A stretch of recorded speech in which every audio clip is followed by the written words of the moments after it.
30 मार्च 2025 को एक ऐसा योग बनने जा रहा है जिसकी चर्चा हर तरफ है। वो है षडग्रही योग, यानी कि एक ही राशि में 6 ग्रहों की युति होना।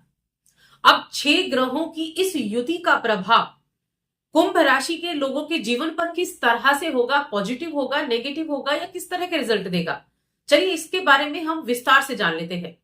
जय माता दी दोस्तों, आप सभी का स्वागत है हमारे यूट्यूब चैनल अमृता एस्ट्रो में। और मैं बात कर रही हूं मीन राशि में बनने वाले इस षडग्रही योग के प्रभाव के बारे में। देखिए, जब भी एक साथ कई ग्रह एक राशि में बैठते हैं तो उनके रिजल्ट भी उस ग्रह के कारक तत्व, उस ग्रह के प्रभाव या वो किस तरह का है, किस तरह की दोनों में मित्रता है, सभी ग्रहों में मित्रता है, शत्रुता है, उसके आधार पर देखने को मिलता है। अब 29 मार्च को शनि का राशि परिवर्तन होगा और चंद्रमा भी इस राशि में होंगे। और यहां पहले से ही राहु मौजूद है, शुक्र मौजूद है, बुध मौजूद है और सूर्य भी मौजूद है। शनि 28 मार्च को इस मीन राशि में आएंगे और 29 मार्च को शनिदेव भी आ जाएंगे। तो इस तरह से ये 6 ग्रह एक साथ हो जाएंगे। यानी अगर हम नव ग्रहों को देखें तो नव ग्रहों में से केतु, मंगल और गुरु, इन 3 ग्रहों को छोड़कर बाकी सभी ग्रह एक साथ बैठे होंगे। और जब ऐसी घटनाएं होती हैं कि एक साथ इतने सारे ग्रह एक साथ बैठते हैं तो बहुत अधिक बड़े परिवर्तन देखने को मिलते हैं। अब ये परिवर्तन कैसे हैं, नेगेटिव है, पॉजिटिव है या किस तरह इनका रिजल्ट होता है, तो हर एक तरह का रिजल्ट यहां देखने को मिलता है। क्योंकि देखिए, अगर एक छोटी सी हम बात करें तो ग्रहों की अपनी एक एनर्जी है। कोई पापी ग्रह है, कोई शुभ ग्रह की श्रेणी में है, लेकिन अगर हम ग्रहों को देखें तो ना तो कोई नेगेटिव है ना ही कोई पॉजिटिव है। जिस भाव में बैठा है, जिस भाव का कारक है, जिस भाव का स्वामी है, उसके अनुसार वो रिजल्ट देता है। अब इन 6 ग्रहों में अगर आप देखें तो देखिए कौन कौन से ग्रह हैं। राहु है, शुक्र है, शनि है और साथ में सूर्य है और चंद्रमा है और बुध है। तो ये 6 ग्रह हैं जो 30 मार्च को एक ही राशि कुंभ राशि के लोगों के लिए दूसरे घर में ये 6 ग्रह मौजूद होंगे। अब इन 6 ग्रहों में से शनि और राहु ये 2 ऐसे ग्रह हैं जो गुरु के नक्षत्र में बैठे हुए हैं, यानी ये दोनों एक नक्षत्र में हैं। शुक्र और बुध एक नक्षत्र में है। इसके अलावा सूर्य अलग नक्षत्र में और चंद्रमा अलग नक्षत्र में है। और देखिए, इसी दौरान जब चंद्रमा का 28 को गोचर होगा तब 29 मार्च को सूर्य ग्रहण भी होने वाला है, जो इस महीने का, इस वर्ष का पहला ग्रहण होगा। तो इतनी सारी घटनाएं होने वाली हैं। अब इन घटनाओं को हम ये नहीं कह सकते कि बहुत पॉजिटिव होंगी, लेकिन सबसे पहली चीज है कि आपको डरने की जरूरत नहीं है। क्योंकि किसी भी चीज से अगर आप डर गए तो कोई फायदा नहीं, किसी चीज से डरने की जरूरत नहीं, क्योंकि वो चीजें मिले जुले प्रभाव देंगी। अब आपके जीवन पर उसका क्या प्रभाव होगा, इसके बारे में चर्चा कर लेते हैं। आगे बढ़ने से पहले छोटा सा ही निवेदन, चैनल पर पहली बार आए हैं तो सब्सक्राइब कर ले और कुंडली दिखाना चाहते हैं तो स्क्रीन पर आपको नंबर मिल जाएगा या आपको नीचे उसमें कम्युनिटी उसमें नंबर मिल जाएगा डिस्क्रिप्शन में। तो देखिए, इससे पहले अगर हम बात करें कि क्या कभी इन ऐसे बड़े बड़े 6 ग्रह, 5 ग्रह एक साथ नहीं विराजमान हुए हैं, एक साथ एक राशि में नहीं बैठे हैं, तो इससे पहले अगर देखें तो 25 दिसंबर 2019 को षडग्रही योग बना था। इससे बाद अब बन रहा है 30 मार्च को और इसके बाद 2030 में बनेगा, जब इतने बड़े लेवल पर 6 ग्रह एक साथ होते हैं। अब कुंभ राशि के लोगों के लिए दूसरे घर में है। दूसरा घर क्या है, वाणी का है। दूसरा घर क्या है, कुटुंब का है। दूसरा घर क्या है, धन का है। वहां आपकी राशि के स्वामी अस्त अवस्था में विराजमान है सूर्यदेव, शनिदेव, और साथ में राहु विराजमान है।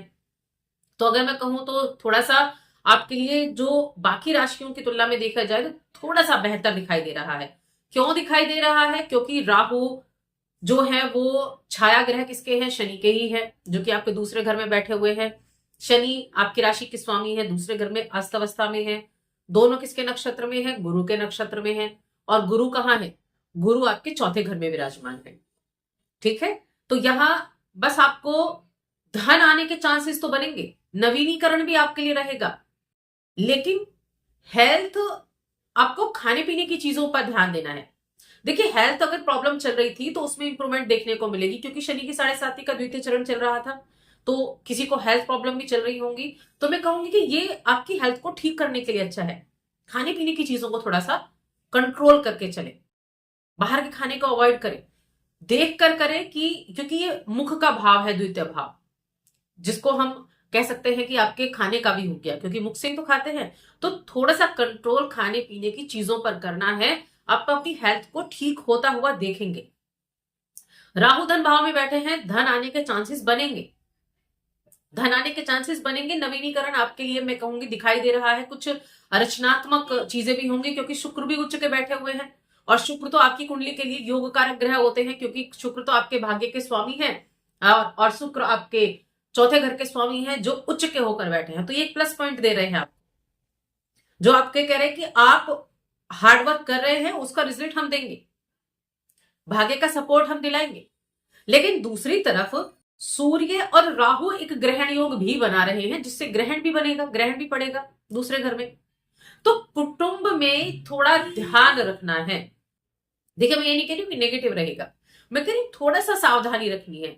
कोई अगर फैमिली में कोई झगड़ा वगैरह हुआ हो, कोई विवाद था, तो वो विवाद उभर कर आ सकता है, तो थोड़ा सा सतर्क रहना है, थोड़ी सी सावधानी रखनी है बस। कोई पुराना विवाद निकल कर आ सकता है, तो वहां ध्यान रखें। तो थोड़ी सी समझ की आवश्यकता है, अच्छे से सोच समझकर डिसीजन लेने की आवश्यकता है, क्योंकि राहु शनि के छाया ग्रह तो हैं, लेकिन वो द्वितीय घर में बैठे हुए हैं, और राहु क्या है, राहु सिर है, तो आपकी थिंकिंग को तो बढ़ा देंगे, और उस चक्कर में परिवार के साथ थोड़ा सा असमंजस की स्थिति हो सकती है। तो मैं कहूंगी आपके लिए कुछ मामलों में अच्छा है, कुछ मामलों में सावधानी रखनी है। अब अगर आपकी कुंडली के हिसाब से हम देखें, तो देखिए कौन कौन से आपके चीजें, कौन कौन से ग्रह, जो घर है कुंडली का, उसके स्वामी वहां बैठे हैं। तो आपकी कुंडली में देखें तो आपके चौथे घर का स्वामी, भाग्य का स्वामी शुक्र है, जो द्वितीय भाव में बैठा है, और आपके जो पंचम भाव का त्रिकोण का ही स्वामी है, और आपके अष्टम भाव का स्वामी बुधदेव है, जो नीच अवस्था में बैठा हुआ है। तो हेल्थ को इंप्रूवमेंट तो मिलेगी, शुक्र हेल्थ को अच्छा करने का काम करेंगे। गुरु के नक्षत्र में राहु और शनि है, तो वो भी कहीं ना कहीं आपको अच्छा रिजल्ट देने का प्रयास करेंगे। लेकिन कहते हैं ना कि 6 ग्रह तो बैठे हैं, जिसमें मैलेफिक भी है और बेनिफिक भी है, तो कुछ टकराव तो होगा, कुछ तो चीजें बदलेंगी। और जब इतने सारे ग्रह एक साथ बैठते हैं, तो कुछ ना कुछ नेगेटिव देकर जाते हैं, कलह देकर जा सकते हैं, कुछ आपकी रिस्पॉन्सिबिलिटीज को बढ़ा सकते हैं, कुछ टेंशन देकर जा सकते हैं। तो वो हर एक इंसान के ऊपर अलग तरीके से है, बाकी पूरे देश पर, समाज पर, हर एक चीज पर उसका प्रभाव पड़ता है। तो आपके लिए अगर मैं कहूं गोचर के हिसाब से इस समय अवधि में, तो थोड़ा सा सिर्फ सावधानी, और हाँ उपाय आपको जरूर करने हैं, क्योंकि उपाय सर्वश्रेष्ठ होंगे इस 6 ग्रहों की युति के कारण। धन के मामले में मैंने कहा ठीक है, पारिवारिक मामले में मैंने कहा ध्यान रखना है, जमीन जायदाद के लिए मैंने कहा थोड़ा सा सतर्कता बरतनी है, वाद विवाद की स्थिति किसी से नहीं करनी है, क्योंकि छठे घर का स्वामी भी, छठे घर का जो स्वामी है चंद्रमा, वो भी वहां बैठे होंगे 30 तारीख को। तो थोड़ी सी सावधानी रखते हुए चलना है, उपाय भी आपको करना है। शिक्षा की अगर मैं बात करूं, तो शिक्षा के क्षेत्र में भी आपको, अगर कंपटीशन है, आपका कॉम्पिटेटिव एग्जाम है कोई, तो अपने एफर्ट पूरे करते रहे, मेहनत पूरी करते रहे। यहां मैं यही कहूंगी कि भाग्य का साथ ना लेकर अपनी मेहनत पर पूरा फोकस करके चले, क्योंकि अभी तो आपकी राशि के स्वामी शनिदेव भी अस्त चल रहे हैं, उनका कहीं ना कहीं आपको प्लस पॉइंट दिख रहा है, क्योंकि शनि की 7.5 चल रही थी, प्रॉब्लम चल रही थी, तो वो प्रॉब्लम आपको कम होती हुई दिखाई देंगी। वैवाहिक जीवन की, अगर प्रेम जीवन की अगर बात की जाए, तो आपके पंचम भाव के स्वामी सूर्य हैं, जो द्वितीय भाव में बैठे हुए हैं। तो यहाँ जीवन साथी की हेल्थ थोड़ी प्रभावित हो सकती है। मैंने कहा वाणी पर थोड़ा कंट्रोल करेंगे तो वहां भी चीजों को बेहतर कर पाएंगे, लेकिन वाणी पर कंट्रोल ज्यादा जरूरी है, अहम की भावना ना आए, ध्यान रखना है। उपाय जरूर करने हैं, ग्रहण भी पड़ेगा तब भी आपको उपाय करने हैं। हालांकि ये जो ग्रहण पड़ेगा ये भारत में दिखाई नहीं देगा, तो सूतक भी नहीं लगेगा, लेकिन कहता है ना जब 6 ग्रह बैठे हैं तो कुछ तो इंपैक्ट करके जाएंगे, कुछ तो इफेक्ट डाल कर जाएंगे।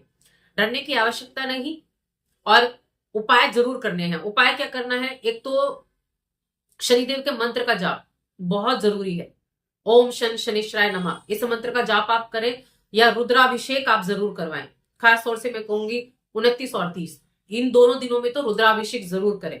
आप खुद से भी रुद्राभिषेक कर सकते हैं।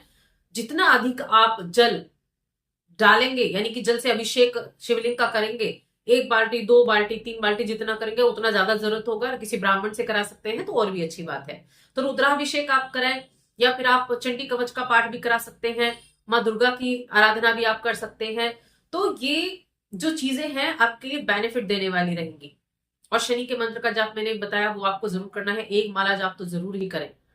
तो इन चीजों का जो एक नेगेटिव इफेक्ट है 30 मार्च के दिन वो काफी कम आपको फिर देखने को मिलेगा, क्योंकि उपाय बहुत हितकर साबित होते हैं। किसी भी मंत्र का या किसी भी पाठ को करना बहुत ज्यादा हितकर साबित होता है। तो बस आज की इस वीडियो में इतना ही। वीडियो कैसी लगी कमेंट करके जरूर बताएं, और चैनल पर पहली बार आया है तो सब्सक्राइब करके जाएं। जय माता दी।